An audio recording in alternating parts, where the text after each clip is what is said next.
You may have arms and legs, but unless you know three things. Number one, who are you and what your value is? Number two, what is your purpose here in life? And number three, what is your destiny when you're done here? If you don't know the answers of any of those three questions, you're more disabled than I. I know that there are 1 billion people going hungry today. I know that this year 1 million people will commit suicide. It's 1 every 40 seconds. I know today there are 120 million slaves, and I've met sex slaves.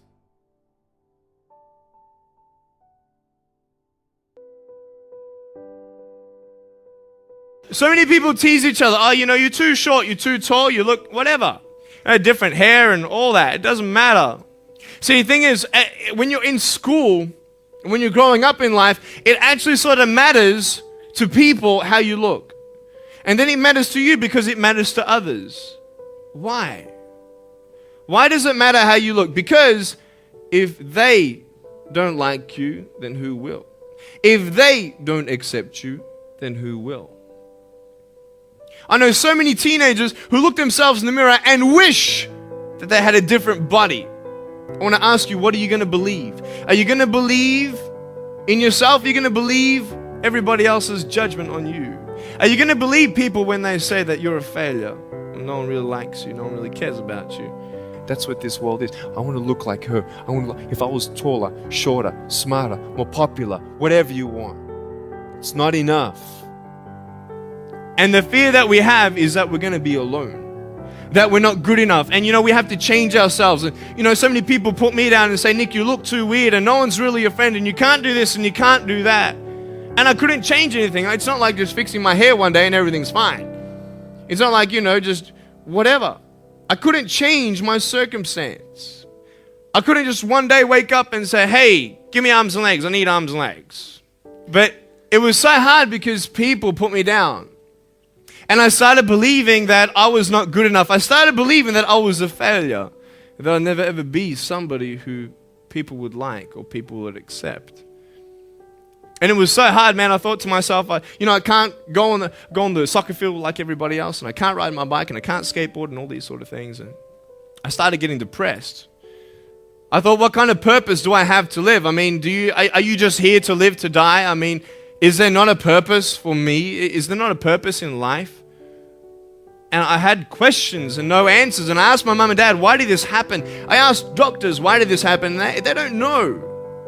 There are some things in life that are out of your control that you can't change and you got to live with. The choice that we have, though, is either to give up or keep on going.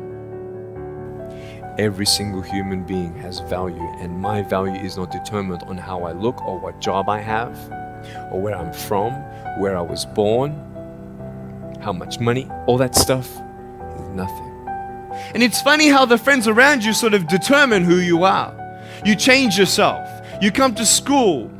And everybody swore around me at high school, so I started swearing. Why? Because it's the cool thing to do. Everybody swears. So I don't want to be left out.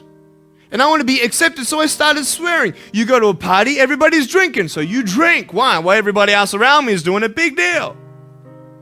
And you start losing yourself, and you start putting your security in temporary things.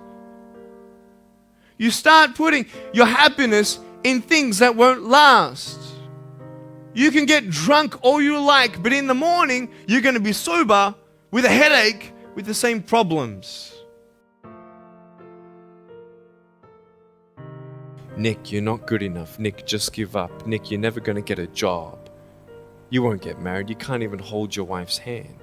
What kind of a father are you going to be if you can't even pick up your kids when they're crying?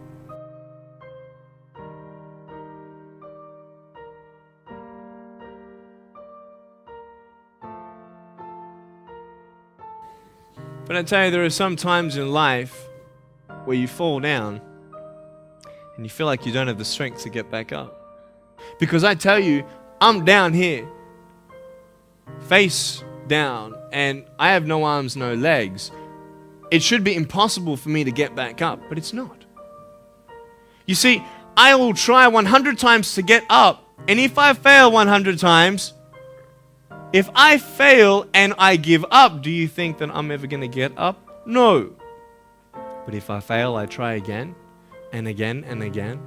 For as long as I try, there's always that chance of getting up. Does that make sense? And it's not the end until you've given up. And just the fact that you're here should persuade you that you have another chance to get back up. That we have a choice, either to be angry for what we don't have or be thankful for what we do have. You have a choice every day you come to school to either tease somebody, gossip about somebody, or you can go up to them and encourage them. There's still hope. I'm not here today to tell you that I understand your pain. I don't know how it feels to be abused. I don't know how it feels to feel, quote, fat and you've got an eating disorder. I don't know how it feels to have a broken home. But at age 10, I actually tried to commit suicide by trying to drown myself in my bathtub. And the only reason I decided to stay was because I didn't want to leave my loved ones with that pain. So I decided to give my broken pieces a chance. Man, am I glad that I'm still here. Today, I still have no arms, no legs. But everything's changed. When I'm 24 years old, 5-6 years ago, I was in California. And I never met anybody else like me. When I was 10 years old, I wish I would have met somebody like me. Never did. Didn't get that miracle. But at 24, in California, I saw a little boy with no arms and no legs, 19 months old, just like me. I knew he was going to be bullied. I knew he was going to go through depression. I knew he would feel alone. I knew that he would get worried if he's ever going to have a girlfriend, and so on and so on.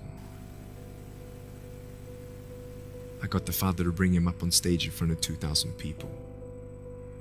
And everyone was crying. And it was a materialization of when you don't get a miracle, you can be a miracle for someone else. Think of the 3 biggest discouragers in your life. They're not your biggest discouragers. You are. But I hope you are inspired to know that if I can dream big, then so can you. There are no walls. Find your peace, and you'll make your walls doors.